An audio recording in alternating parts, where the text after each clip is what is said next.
मूलभूत सुविधाएं मिलती हैं तो वो अपनी ऊर्जा, अपने विकास, देश के विकास में लगाते हैं। इस बजट का भी फोकस गरीब, मिडिल क्लास और युवाओं को बुनियादी सुविधाएं देने और आय के स्थायी समाधानों से जोड़ने पर है। यूपीए की सरकार ने 23 करोड़ लोगों को गरीबी से निकाला था 10 साल में। हमारा आंकड़ा नहीं है, हमारा आंकड़ा नहीं है। 27 करोड़ लोगों को हमने गरीबी से निकाला था और 23 करोड़ लोगों को आपने गरीबी में वापस डाल दिया। हमारी सरकार एमएसएमई को मजबूत बनाने के लिए निरंतर प्रयास कर रही है। कोरोना काल में हमने छोटे उद्यमियों को ध्यान में रखते हुए इमरजेंसी क्रेडिट गारंटी स्कीम शुरू की थी।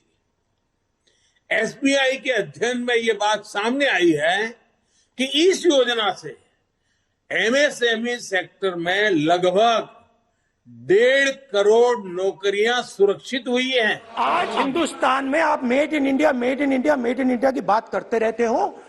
मेड इन इंडिया हो ही नहीं सकता। आज बात खत्म हो गई है, क्योंकि मेड इन इंडिया वाले हैं कौन? मेड इन इंडिया वाले स्मॉल मीडियम वाले हैं, उनको आपने खत्म कर दिया। मेड इन इंडिया वाले कौन है? असंगठित लोग हैं, उनको आपने खत्म कर दिया, हटा दिया, परे कर दिया। मेड इन इंडिया नहीं होने वाला है। कर छुटा रहे हैं हम एसेट क्रिएशन के लिए, रोड्स बनाने के लिए, एयरपोर्ट्स के लिए, सी पोर्ट्स के लिए, इनलैंड वाटरवेज के लिए। ये सब काम करने के लिए जो रोजगार पैदा होता है, आवश्यक है, उससे जॉब्स इंक्रीज ही होगा। उसके अलावा हमने प्रोडक्शन लिंक्ड इंसेंटिव्स 14 सेक्टर्स में दे रहे हैं। मतलब मैन्युफैक्चर करने के लिए हर एक नया यूनिट जो वो उत्पादन करेंगे उसके लिए इंसेंटिव देने के कारण और उसके पीछे एक बहुत बड़ा इंटरेस्ट है कि ये मैन्युफैक्चर बढ़ाने के समय जॉब्स भी बढ़ाते। और पूरे हिंदुस्तान में आज हिंदुस्तान का युवा रोजगार ढूंढ रहा है। हर स्टेट में, उत्तर प्रदेश, बिहार, सब जगह हिंदुस्तान का युवा एक ही चीज मांग रहा है, रोजगार हमें दे दो। और आपकी सरकार नहीं दे पा रही। आपको मैं आंकड़ा देना चाहता हूं। इस पिछले साल 3 करोड़ युवा रोजगार खोए हैं।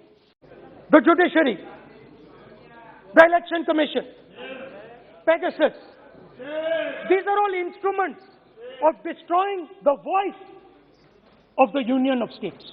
To accuse and to abuse Indian judiciary from the floor of the Parliament House, it is beyond my words of condemnation. So Mr. Rahul Gandhi should immediately tender an unconditional apology before the people of India and to the Indian judiciary and the Election Commission.